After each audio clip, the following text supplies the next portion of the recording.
उत्तर प्रदेश लोक सेवा आयोग द्वारा आयोजित होने वाली वर्ष 2026 की प्रारंभिक परीक्षा जो कि दिसंबर में प्रस्तावित है, उसी के संदर्भ में मैं अपने इस सोशल मीडिया प्लेटफॉर्म पे समय समय पर अपने व्यक्तिगत अनुभव तथा परीक्षा उपयोगी तथ्यों को साझा करता रहता हूँ। उसी के संदर्भ में भारतीय राज्य व्यवस्था के महत्वपूर्ण प्रश्नों की श्रृंखला के क्रम में कुछ महत्वपूर्ण तथ्यों को हम लोग देख रहे थे कि किस तरीके से यूपी पीसीएस की प्रारंभिक परीक्षा में भारतीय राज्य व्यवस्था के प्रश्न आते हैं।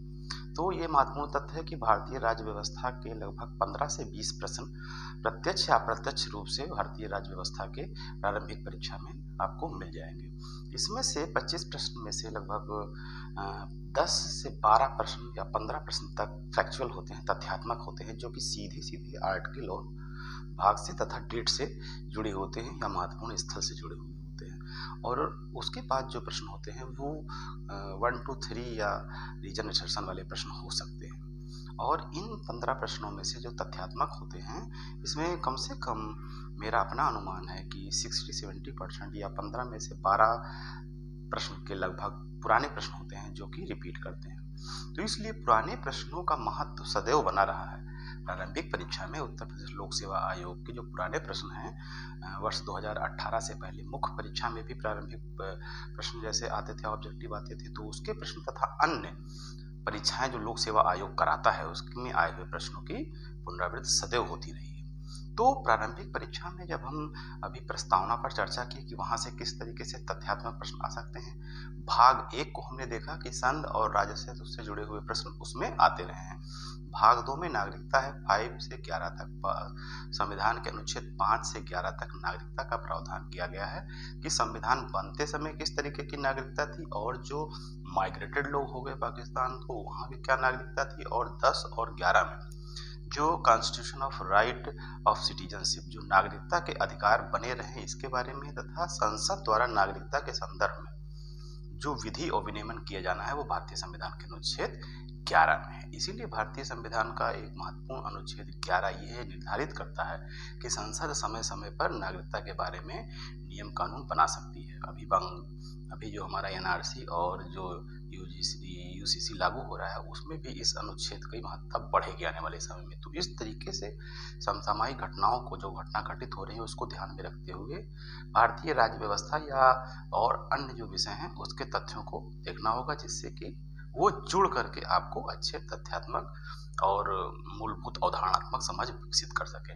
जब हम भाग 2 से आगे आते हैं, भाग 3 में, तो वहाँ फंडामेंटल राइट है। यहाँ से सदैव सीधे प्रश्न आते रहे हैं आपके भाग 12 से लेकर अनुच्छेद 12 से लेकर के जो 35 तक है, ये मूल अधिकार है। इसमें कई तरीके के मूल अधिकार हैं जो कि सीधे सीधे फैक्ट आपके आते रहे हैं, तो इसको देख लेना होगा अच्छे से। भारतीय संविधान का अनुच्छेद 32 क्या कहता है। जब हम लोग मुख्य परीक्षा के संदर्भ में इसका अध्ययन करेंगे तो वहाँ पर इसको गहराई से हम लोग इसके व्याख्यात्मक विश्लेषण करते हुए हम लोग इसका अध्ययन करेंगे। भारतीय संविधान के अनुच्छेद 32 पर कई बार प्रश्न आए हैं। पुराने प्रश्नों को जब हम संकलित करके इसको देखेंगे तो हम पाएंगे कि उत्तर प्रदेश लोक सेवा आयोग में भारतीय संविधान का जो अनुच्छेद 32 से कई बार पूछा गया है। राइट टू फ्रीडम ये भी बहुत बार पूछा गया है और अनुच्छेद 29-30 ये भी बहुत बार आया है। राइट टू इन्फॉर्मेशन से जुड़ा हुआ सब आर्टिकल 19 पर काफ़ी उसके पार्ट्स बन जाते हैं, उसको भी गहराई से देख लेना होगा। इस तरीके से वे ग्रे एरिया जब आप समझ जाएंगे कि यहाँ से प्रश्न सीधे सीधे आते हैं तो उसकी तैयारी आप स्वयं कर सकते हैं अपने समझ को विकसित करके। और एक चीज़ बहुत इंपॉर्टेंट है कि एक तथ्य को ही बार बार आप मेमोराइज करें, याद करें, जिससे कि वो आपके मनोमस्तिष्क में बैठ जाए। पुराने प्रश्न पत्रों का अवलोकन करें, पाठ्यक्रम को बिल्कुल अपने आप तैयार रखें, सामने रखें। समसामयिक के लिए आप एक राष्ट्रीय प्रश्न पत्र, राष्ट्रीय समाचार पत्र तथा एक किसी मैगजीन को आप उदाहरणात्मक रूप में विकसित करके, और विशेषकर जो राष्ट्रीय स्तर के जो न्यूज़ हैं, न्यूज़ चैनल, उसको अवश्य देखते रहना चाहिए। उससे एक समझ विकसित होती है। हम लोग अपने समय में सांसद, राज्यसभा टीवी, लोकसभा टीवी अक्सर देखा करते थे।